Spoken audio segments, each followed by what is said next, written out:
नमस्कार दोस्तों, आप सभी का स्वागत है मेरे YouTube channel vision for education में।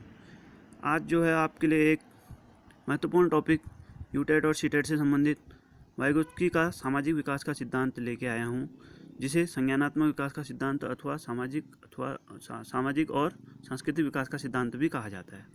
ठीक है, वाइगोत्स्की साहब जो है कहाँ के मनोवैज्ञानिक थे? रूस के वैज्ञानिक मनोवैज्ञानिक थे। ये एक नंबर का क्वेश्चन बनता है सीटेट में खासकर। तो सिद्धांत क्या कहता है कि बालक में विकास बाद में होता है, सामाजिकरण जन्म से ही प्रारंभ हो जाता है। जैसे ही बच्चा जो है जन्म लेता है तो वो समाज के साथ उसकी जो है अंतःक्रिया शुरू हो जाती है। उसी अंतःक्रिया का जो परिणाम होता है वो उसके विकास में जो है सहयोग करता है। यानी कि जो भी उसने समाज से संस्कृति सीखी, जो भी समाज में देखा, उसने क्रियाकलाप देखे, उसी के अनुसार उसका जो है विकास होगा। जो भी उसका ज्ञान होगा, जो भी वो सीखेगा, उसी के अनुसार उसका जो है विकास होगा। ये कहना था लेव वाइगोत्स्की का। ठीक है, जबकि जीन पियाजे क्या कहते हैं? जीन पियाजे साहब कहते हैं कि पहले विकास होगा, उसी के बाद जो है उसी के अनुसार अधिगम होगा। ठीक है, ये दो टॉपिक जो है बहुत, दोनों में जो तथ्य हैं इम्पोर्टेंट रहते हैं कि किसने पहले अधिगम को मान्यता दी और किसने पहले विकास को मान्यता दी। तो ये एक नंबर का क्वेश्चन जो है क्या बनता है? लर्निंग होगी फिर विकास होगा, डेवलपमेंट होगा, ये कहा था लेव वाइगोत्स्की साहब ने।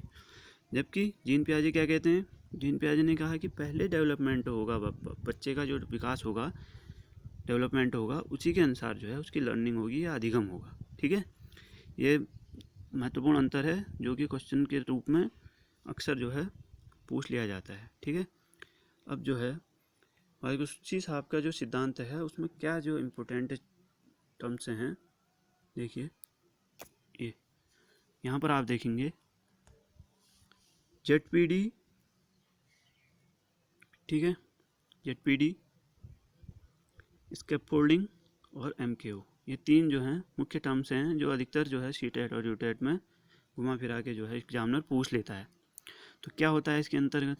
देखिए, जैसे कि आप देख रहे होंगे कि तीन गोले बने हैं। एक जो है, ये तीनों जो है, जो फर्स्ट है ये क्या बता रहा है कि बालक की जो लर्निंग है, व्हाट इज़ नोन, क्या वो जानता है। ठीक है, और क्या नहीं जानता है। लास्ट वाला जो गोला बता रहा है कि क्या नहीं जानता है या नई स्किल जो है वो क्या जान सकता है। ठीक है, तो बीच में जो दे रखे हैं MKO, स्कैफोल्डिंग और ZPD, ये अब जो ये एरिया बीच का, इन दोनों गोलों के बीच का जो एरिया है ये क्या होता है? ZPD होता है। ZPD यानी कि जोन ऑफ प्रॉक्सिमल डेवलपमेंट, यानी कि समीपस्थ, इसको हिंदी में कहते हैं समीपस्थ विकास का क्षेत्रफल, नहीं सॉरी, समीपस्थ विकास क्षेत्र। ये समीपस्थ विकास क्षेत्र या कि निकट विकास क्षेत्र क्या होता है? जो कि बच्चा जानता है और किसी या सहायता से या किसी की द्वारा बताए जाने पर वो कुछ सीख सकता है। मैक्सिमम कितना सीख सकता है और जितना वो सीखा हुआ है उसके बीच का जो अंतर होता है वो ZPD होता है। ठीक है, वह क्षेत्र यानी कि क्या हो गया? बच्चे की जानकारी और जितनी उसको हो सकती है अधिकतम जानकारी, उसके बीच का जो क्षेत्र है ये क्या कहलाता है? ZPD, यानी कि निकटस्थ विकास का क्षेत्र। तो ये MKO और इसके फोल्डिंग से कैसे संबंधित है, देखिए कैसे रिलेट करते हैं ये तीनों टर्म्स एक दूसरे को, मैं आपको बताऊंगा। एक बच्चा है, जैसे आप ही उदाहरण के लिए मान लो कि आप लोग क्या है यूटेट और सीटेट की जो है परीक्षा देते हैं, और मान लो कि आपने जो है 80 से 90 के बीच में जो है इसमें 80 से 90 ले आया आपको जो है मार्क्स, जबकि कितना 150 ला सकते हो, क्योंकि क्या मैक्सिमम जो है 150 है, लेकिन आप अपनी क्षमता के अनुसार 80 से 90 के बीच में ला पा रहे हो। अब मैंने आपके लिए एक वीडियो बनाई जिसमें कुछ इम्पोर्टेंट जो है तथ्य आपको पता चले, उससे जो है आपकी जो है 2-4 नंबर जो है बढ़ गए। तो क्या हो गया? अब आप 90 से कहाँ पहुँच गए? 94-95 में पहुँच गए ना। तो ये क्या हो गया? जो ये 94-95 बना, ये क्या हो गया? निकटस्थ विकास का क्षेत्र।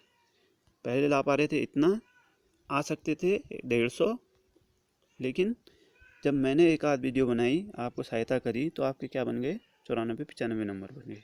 तो अब सिंपल से शब्दों में समझिए कि MKO क्या होता है। MKO होता है मोर नॉलेजेबल अदर्स, यानी कि जो ज़्यादा आपसे जानकारी रखता है, जो आपको सहायता प्रदान करेगा या किसी भी प्रकार से आपको सहायता कर रहा है, वो मोर नॉलेजेबल अदर है, जो जानकारी दे रहा है आपको कुछ नया सीखने को, जो है आपको मदद कर रहा है, वो MKO होता है, मोर नॉलेजेबल अदर, यानी कि मैं हूँ। अब स्कैप फोल्डिंग क्या हुई, मैंने वीडियो बनाई। क्या बनाई? वीडियो बनाई। जिसने क्या काम किया आपके लिए? सहायता का काम किया ना। क्या करने के लिए? ZPD में जाने के लिए, निकटस्थ विकास के क्षेत्र में जाने के लिए। स्कैप फोल्डिंग को हिंदी में क्या कहते हैं? ढांचा। ठीक है, स्कैप फोल्डिंग को हम क्या कह सकते हैं हिंदी में? ढांचा या पाड़ भी कहते हैं इसको। पाड़ क्या होती है? ये एक प्रकार की सहायता होती है, जो कि आपको विकास में, जो है आपको कुछ नया सीखने में या विकास में, जो है मदद करती है। समझ गए होगे। MKO मैं हो गया, स्कैप फोल्डिंग जो होगी पहाड़ हो गई मेरी वीडियो, जिसने आपकी सहायता करी कहाँ पहुँचने में? ZPD में पहुँचने में, यानी कि निकटस्थ विकास के क्षेत्र पर, निकटस्थ विकास के क्षेत्र में पहुँचने में आपकी जो है सहायता करी है। ठीक है, यही 3 टर्म से जो है इंग्लिश और हिंदी में आपको याद कर लेने हैं, क्योंकि ये घुमा फिरा के आपके CDP में तो पूछते ही पूछते हैं। साथ ही साथ आपके जो है जो आपने ऑप्शन में लैंग्वेज जो भाषा चयन करे होते हैं, उसमें भी घुमा फिरा के ये क्वेश्चन जरूर पूछा जाता है। 2 नंबर का लेव वाइगोत्स्की से निश्चित तौर पे जो है क्वेश्चन बनते हैं। ठीक है, तो आप समझ गए होंगे। जैसा ये देखिए, वास्तविक विकास कहाँ था, ये इस डायग्राम से भी आप समझ सकते हैं वास्तविक विकास कितना हो सकता था और संभावित विकास स्तर कितना था। तो बीच का जो अंतर हो गया इन दोनों के, अधिकतम कितना आप प्राप्त कर सकते हो और कितना अभी आप प्राप्त कर रहे हो। तो ये जो ZPD है, ये निकटस्थ विकास का क्षेत्र है, जो ये कैसे बढ़ेगा? जब आपको क्या मिलेगा? MKO मिलेगा कोई, और वो क्या करेगा? पहाड़ या ढांचा आपको बनाएगा, जिस पर आप जो है उस चीज़ की सहायता से आप ZPD में पहुंच जाएंगे। तो आप समझ गए होंगे टर्म्स जो हैं, सिर्फ ये 3 जो है अधिकतर पूछे जाते हैं। MKO और ZPD हो गया, और आपका कौन सा हो गया? MKO, ZPD और स्कैप फोल्डिंग।